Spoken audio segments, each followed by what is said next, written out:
Paris est à vous, l'émission qui donne le meilleur de la région capitale. Karine Vergnol sur BFM Business.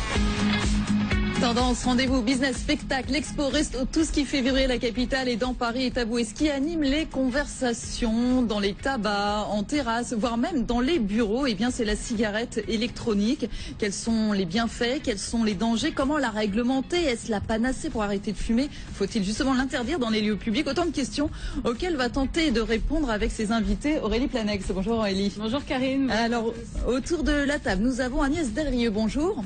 Vous êtes médecin tabacologue, membre de l'Office français de prévention du tabagisme. À votre droite, Brice Lefoutre, bonjour. Bonjour. Vous êtes président de l'EDUS, association indépendante des utilisateurs de cigarettes électroniques. Et puis en face, Karine Varin, bonjour. Directrice associée de Clopinet, donc les boutiques certaines boutiques qui vendent des cigarettes électroniques, Aurélie. Oui, vous l'aviez dit Karine, c'est le sujet à la mode en ce moment et puis c'est aussi quelque chose qu'on peut observer tout autour de nous. Eh bien, les adeptes de ce qu'on appelle aussi les vapoteurs sont de plus en plus nombreux. Cette nouvelle tendance toutefois reste controversée. On va en parler avec nos invités. Mais avant de rentrer dans le vif du sujet, je vous propose de faire un tour d'horizon de ce que représente aujourd'hui en France le marché de la cigarette électronique. C'est avec Jennifer Guédon. Le nombre de fumeurs de cigarettes électroniques dans l'Hexagone est estimé à 1 million de personnes. En Europe, 7% des adultes l'ont déjà testé, soit 25 millions d'individus. En comparaison, la France compte 16 millions de fumeurs classiques. Entre 18 et 34 ans, près d'une personne sur deux fume. Ce qui représente un chiffre d'affaires de presque 18 milliards d'euros en 2012. On note un recul du marché, en cause l'augmentation du prix unitaire. Un argument que les vendeurs de e-cigarettes ont bien intégré.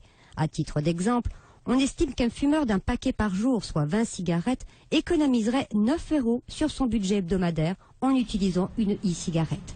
Le chiffre d'affaires fin 2013 de la cigarette électronique est estimé à 100 millions d'euros, soit l'équivalent du marché des produits permettant d'arrêter de fumer.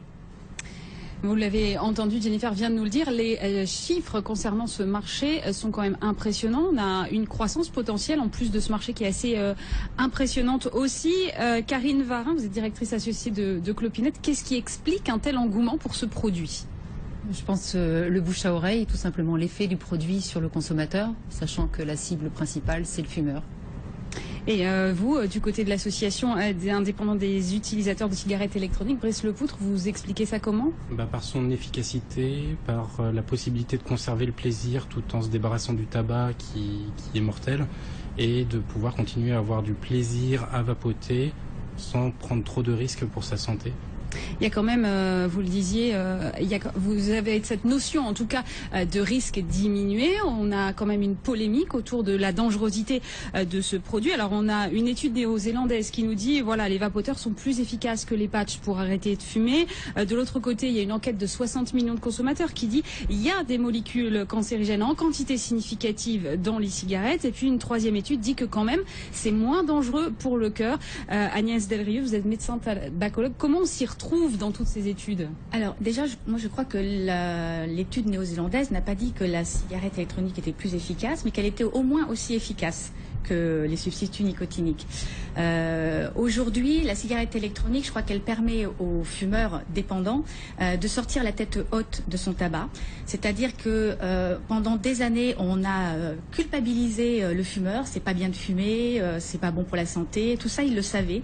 Mais c'était extrêmement difficile de sortir du tabac, d'autant plus que l'accès au tabacologue et la compréhension de ce qu'est le substitut nicotinique n'était pas très clair. Donc la cigarette électronique, elle utilise ça comme il faut. Mais les études, il faut du temps. On manque de recul. On manque de recul. Je veux dire, un cancer du poumon avec la cigarette électronique, ça met 20 ans. Avec la cigarette classique. Avec la cigarette classique, ça met 20 ans. Donc, on n'a pas de recul. Mais, de toute façon, c'est certain, au niveau de diminution des risques, il n'y a pas photo, la cigarette électronique diminue. Mais est-ce qu'on peut rappeler, pardon Aurélie, ce qu'il y a dans ces cigarettes électroniques? Est-ce qu'elles sont toutes pareilles? Et qu'est-ce qu'il y a dedans? La cigarette électronique, c'est un objet d'abord. Je pense que madame pourrait te dire mieux que moi. C'est ce qu'on met à l'intérieur qui va faire la différence. Donc, il y a un liquide. Dans ce liquide, il y a ou il n'y a pas de la nicotine. D'accord. Il y a du propylène glycol et ou de la glycérine. C'est à la fois pour faire l'effet fumé, mais aussi c'est exhausteur d'arômes. Et il y a des arômes. Donc ces arômes, et ça je donne toujours cette comparaison, les arômes, ils ont été testés au niveau alimentaire. Je dis tout le temps, on mange du pain, c'est bon, on adore ça, mais le boulanger qui, lui, inhale de la farine, il peut avoir des soucis de santé. Donc, inhaler pendant des années un produit qu'on ne connaît pas vraiment, je pense qu'il faut à terme quand même surveiller. Et sur le propylène glycol, justement, c'est un solvant, je crois. Alors le propylène glycol, oui, mais c'est aussi ce produit qui fait l'effet. Il est utilisé, l'effet fumée. Il est utilisé dans certains médicaments. Il est utilisé pour faire la fumée dans les concerts. On sait qu'à petite dose et à dose raisonnable, il n'y a absolument aucun problème. Il faut voir maintenant, lorsqu'on tire toute la journée sur l'objet, ce que ça pourrait faire. Justement, vous le disiez, on tire toute la journée sur l'objet. Est-ce qu'il n'y a pas justement ce côté, en fait, c'est une cigarette sans fin, j'ai envie de dire. Quand on fume, normalement, une cigarette, au bout d'un moment, elle s'arrête, elle est terminée. Donc, on raccroche, entre guillemets, alors que là, on peut vapoter toute la journée, Karine Varin. Enfin, oui, mais vous avez quand même des effets, je veux dire, à un moment donné, ça, du coup, c'est pour vous qui pourriez en parler. Vous avez un peu la tête qui tourne, il y a un surdosage. Donc, à vous aussi de gérer ce niveau de nicotine. Nous, je le disais la dernière fois, quand on regarde nos statistiques de vente, on a vraiment une baisse du taux de nicotine à la vente. Au départ, on vendait beaucoup de 19 mg, du 16 mg, et on est plutôt sur du 6, voire du 0, depuis ces 6 derniers mois. Donc, nos consommateurs fidèles vont de plus en plus vers un dosage minimum pour garder le plaisir du geste, le plaisir de la sensation, sans forcément tomber dans une dépendance que le produit pourrait leur offrir effectivement.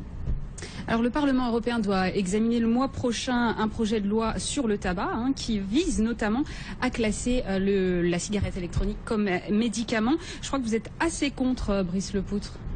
Oui, nous on est contre que la cigarette électronique soit classée en tant que médicament ou en tant que produit du tabac. La classer en médicament freinerait l'évolution aujourd'hui de la cigarette électronique parce que ça imposerait une autorisation de mise sur le marché pour chaque produit, dans chaque dosage de nicotine, avec chaque arôme. Ça coûte extrêmement cher, donc au final on se retrouvera avec des liquides standardisés, avec une sorte de dosage de nicotinique, quelques arômes, il y aura 3-4 arômes. Et ce qui fait aujourd'hui le succès de la cigarette électronique, c'est justement cette liberté de choisir ce que l'on veut pour que ça soit efficace pour soi, que l'on puisse vapoter un arôme tabac, un arôme menthe, un arôme grenadine ou sardine séchée, ce que vous voulez, il y a tous les arômes qui existent et c'est pareil pour l'atomiseur. Aujourd'hui, ce qui fait le succès de la cigarette électronique, c'est que si cet atomiseur ne me convient pas, je peux en utiliser. C'est quoi l'atomiseur? C'est le tube en fait, c'est l'objet? Chauffe le liquide et qui chauffé du coup va le transformer en vapeur. Oui, puis il y a un autre point, c'est que si c'est classé comme médicament, ça va freiner le marché, car à ce moment-là, ça risque de ne plus être autorisé à la vente que dans les pharmacies. Ça mettrait à plat votre business, en fait. Ouais, alors, nous, évidemment, on cherche des alternatives. Ouais.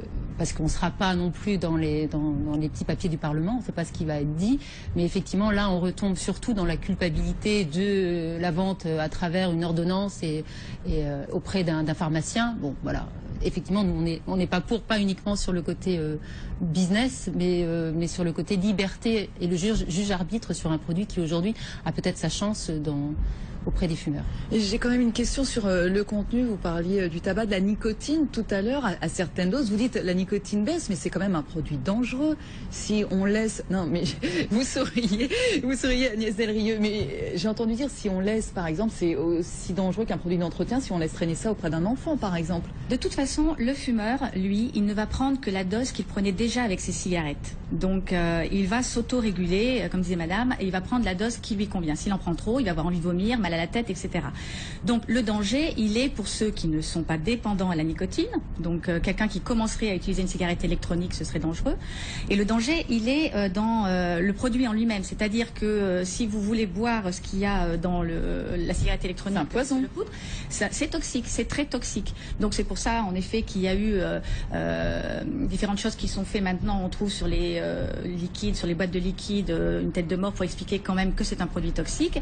Et surtout, il ne faut pas que ça puisse être ouvert par des enfants, parce que là ça peut être extrêmement dangereux. Mais de la même façon, on a des intoxications à la nicotine par des enfants qui vont mâchouiller des mégots ou des choses comme ça.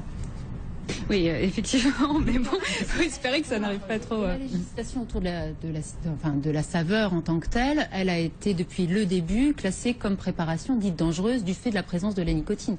C'est pour ça aussi qu'on met les produits hors de la portée des clients, qu'on a toute une série de normes à respecter dans les boutiques. Voilà, c'est pas non plus, prenez pas ça comme un paquet de bonbons normalement. Bon, il y en a quand même qui sont sans nicotine, c'est ça? Il y en a qui sont sans nicotine, tout à fait. Oui. Qu'on appelle des produits rappelant le tabagisme ou quelque chose comme ça, c'est ça? Non, enfin, vous avez différentes saveurs avec des différents dosages de nicotine. Et vous avez jusqu'à 0 mg de présence de nicotine dans la saveur. Vous avez que l'arôme. Et là, l'intérêt, c'est juste l'arôme et le geste. Voilà, l'arôme et le geste. En fait, nos clients tendent vers ce résultat, vers le 0. Comme la bière nicotine. sans alcool. Exactement. Oui, mais est-ce que tous ces arômes, c'est pas aussi une incitation pour les jeunes? Alors, l'incitation, elle est stricte dans le fait, d'abord, c'est interdit, donc ça va les inciter. Ça va les inciter déjà. à utiliser, déjà. Deuxièmement, ça va être aussi une question d'honnêteté de la part des vendeurs de e-cigarettes. Nous, on a un médecin qui nous a envoyé des photos à côté d'un lycée parisien. On a 2 vendeurs de e-cigarettes qui sont installés. Et si c'est pas la cible, les enfants, là, je veux qu'on m'explique. Donc, je pense qu'il faut qu'il y ait des règles, qu'il n'y ait pas de vente aux moins de 18 ans alors qu'ils utilisent. Moi, j'ai un enfant qui est au lycée, ses copains utilisent la cigarette électronique. Si les parents ont acheté la cigarette électronique parce que le gamin était très dépendant et qu'ils veulent l'aider à s'en sortir, je peux l'entendre. Mais quand je vois des gosses qui n'ont jamais touché à rien, mais qui veulent faire comme, parce que c'est la transgression qui est celle de l'adolescence, je veux passer à l'âge adulte, et comment passer à l'âge adulte en faisant quelque chose d'interdit. Donc là, il y a un danger, mais c'est aussi un problème d'éducation, de régulation. Si c'est pas ça, ce sera autre Voilà, chose. les bureaux de tabac sont interdits. Voilà, les bureaux de tabac sont interdits à côté des lycées, les bars aussi, peut-être que les marchands de cigarettes électroniques aussi. Est-ce qu'il faut justement la même réglementation que pour le tabac, c'est-à-dire un usage interdit dans les lieux publics, tout simplement, et puis les mêmes règles pour l'ouverture de boutiques? Alors, je ne sais pas s'il faut les mêmes règles. Nous, le fait de ne pas vendre au moins de 18 ans, on a sorti une charte déontologique il y a bien longtemps déjà, parce que c'est un principe de base et effectivement de civisme. Voilà. Maintenant, interdire dans les lieux publics, enfin, en tant que professionnel, je vais vous dire très bien, interdisons dans les lieux publics, c'est pas un atout majeur pour le produit. Mais en tant qu'être humain, moi, j'aimerais avoir le choix de pouvoir l'utiliser. Je veux dire, c'est pas parce que si je pousse le bouchon plus loin, je vois quelqu'un avec un verre d'eau, si je suis alcoolique, ancien alcoolique, je vais pas me dire, je vais prendre un verre de vodka. Enfin, à un moment donné, la vapeur, est-ce que il y a que ça qui peut tendre à inciter quelqu'un à fumer? Je sais pas. Votre avis là-dessus, Brice Lepoutre? Mon avis, c'est que non, il ne faut pas interdire dans les lieux publics, qu'au contraire, ça permet, notre lutte commune qui est de lutter contre le tabac, ça permet de rendre ringard le tabac, déjà, premièrement, ça intéresse les fumeurs qui, du coup, se disent « Ah, je suis pas obligé d'aller me les cailler, le monsieur, il est pas obligé d'aller se les cailler dehors pour aller fumer, donc il va vouloir s'y mettre, il va être tenté d'arrêter le tabac, du coup, et le combat de tous, c'est l'arrêt du tabac, donc au contraire, ça aide au succès du produit. Mais est-ce que le vapotage passif est nocif? Comme on parle du tabagisme passif? Il n'y a pas de vapotage passif. Sur le dernier rapport ministériel, ça a été confirmé. Il y a juste eu des traces de nicotine qui avaient été détectées sans signification clinique. D'accord, vous confirmez, Agnès Delrieux? Enfin, il y a une étude qui a été faite, une seule, donc on avait rapporté en effet dans ce rapport, mais c'est tout. Donc des études véritablement sérieuses et avec du recul, on n'en a pas. Moi, je ne suis pas d'accord, on en a déjà discuté. Nous avons échangé, on n'est pas du tout d'accord, mais bon, ça va. Hein. Je ne suis pas d'accord parce que on veut aller vers une dénormalisation du tabac et on oublie que malgré tout, la nicotine est un produit qui ne fait pas que donner du plaisir, c'est aussi un produit qui augmente les taux de testostérone chez la femme, c'est un produit qui augmente votre rythme cardiaque, c'est un produit, c'est pas un produit anodin, j'ai pas dit dangereux, mais j'ai dit c'est pas un produit anodin, donc il y a ça, et puis surtout, il y a le fait que l'industrie du tabac est en train de s'engouffrer dans la cigarette électronique, et si l'industrie du tabac s'engouffre là-dedans, je suis désolée, ça sera pas pour que les gens arrêtent de fumer, mais c'est pour que les gens continuent et augmentent au contraire leur consommation, utilisent la cigarette électronique, et ils nous ont menti depuis tellement d'années qu'on peut vraiment pas leur faire confiance. Donc si on dénormalise aussi la cigarette électronique, on met le doigt dans quelque chose, voire le bras, que je pense très dangereux. Comme vous disiez, ils nous ont tellement menti aussi que les vapoteurs ne sont pas prêts à faire confiance à l'industrie du tabac, même si l'industrie du tabac se lance dans la cigarette électronique. Je leur prédis un bide monumental. Le problème, c'est qu'ils nous ont menti parce qu'on a bien voulu les laisser faire en taxant le produit et donc en s'enrichissant aussi sur leur façon de faire. Donc, que va-t-il devenir de la clopinette, la cigarette électronique en règle générale? Il faudrait que ça reste un produit de consommation courante, mais effectivement réglementé, parce que sur le marché, effectivement, on peut voir de tout et n'importe quoi. Voilà, avec des règles de base qui ne soient pas forcément celles des buralistes, hein, parce qu'aujourd'hui on voit que ça porte pas forcément ses fruits. J'ai ouï dire que d'ailleurs on n'augmentait pas le tabac là au mois d'octobre alors que c'était prévu. Ouais. Voilà. Est-ce que justement, si ça devient un médicament, ça sera délivré sur ordonnance? On peut supposer, c'est quelque chose que vous craignez ou... On ne le craint pas parce qu'on a aussi d'autres façons d'intervenir sur ce sujet, mais c'est surtout structurellement, ça va être compliqué. Parce que d'aller dans une pharmacie, avoir un quart d'heure de conseil sur le produit, avoir tous les accessoires, le SAV qui va bien derrière, les saveurs qui sont de l'ordre de 80 quand même. Je ne sais pas si aujourd'hui les pharmacies sont structurées pour recevoir ce type de produit, alors peut-être qu'effectivement demain l'industrie du tabac leur proposera une cigarette électronique magique pré-remplie qu'on dira formidable, et là du coup effectivement c'est l'industrie du tabac qui s'enrichira. Mais vous, Karine Varin, pardon, vous avez eu des appels du pied des géants du tabac? On a été observés, voilà. Pardon, Agnès Delrieux. Non, c'était juste pour rappeler que les substituts nicotiniques, ce sont des médicaments en effet, mais qui ne sont pas délivrés sur ordonnance. Ils sont en vente libre en pharmacie. Donc ça peut être aussi une alternative, mais je pense, et je suis médecin, hein, donc que quelque part en effet le fait de vendre la cigarette électronique en pharmacie va complètement faire chuter le marché, pas simplement pour des raisons, les raisons que vous donniez, mais simplement parce que le fumeur n'ira pas en pharmacie. Je le dis souvent, la cigarette électronique permet de sortir du tabac à la tête haute, et c'est pas chez le pharmacien qu'on ira l'acheter. C'est un produit fun quand on vous voit, Brice Lepoutre, vous permettez aujourd'hui sur le plateau de sortir. On ne sait pas pour combien de temps ça va durer. On ne sait pas, on espère le plus longtemps possible. Pour l'instant, ce n'est pas encore interdit, donc... Ce n'est pas encore interdit, donc c'est sous-entendu, c'est autorisé. Alors comment ça se passe justement? C'est à chaque entreprise de réglementer Par éventuellement le règlement intérieur. Nous, on l'espère de manière justifiée. On le trouve justifié dans les avions, on le trouve moins dans des bureaux d'une entreprise classique, ou au contraire, en plus, l'entreprise est gagnante à ce que le vapoteur ne sorte pas dehors pour aller fumer, et moins malade. Et il y a plein d'autres arguments qui font que dans une entreprise classique, on ne voit pas de justification à interdire de vapoter.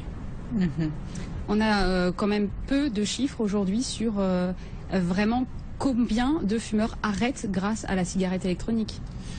On a très peu de chiffres. Nous, ce qu'on constate dans les forums, auprès de la communauté qui s'intéresse, parce que il y a l'étude de Nouvelle-Zélande qui nous dit c'est mieux que les patchs, ou c'est presque aussi bien que les patchs.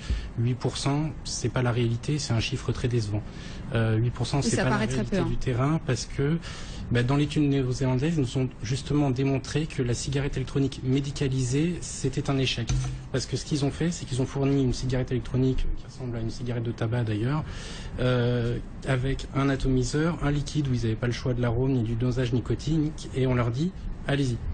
Donc, standardiser, ça ne marche pas. Après, c'est, comme je disais, un ensemble d'atomiseurs, de liquides, il faut tester, il faut chercher son Graal, pour que ça corresponde à ses besoins pour pouvoir arrêter le tabac. Chercher son Graal, vous avez dit. Bien dit donc, si je savais que la e-cigarette allait devenir un Graal. En tout cas, merci beaucoup à vous. Je crois que le rendez-vous au Parlement, c'est le 8 octobre, au Parlement européen à Strasbourg. Donc on n'a pas fini. On d'ailleurs l'EIDUS ainsi que les vapoteurs devant le Parlement. Merci beaucoup Brice Lepoutre. Merci Agnès Delrieux, médecin tabacologue. Merci beaucoup Karine Varin, directrice associée de Clopinette. Et merci surtout à vous Aurélie Planex.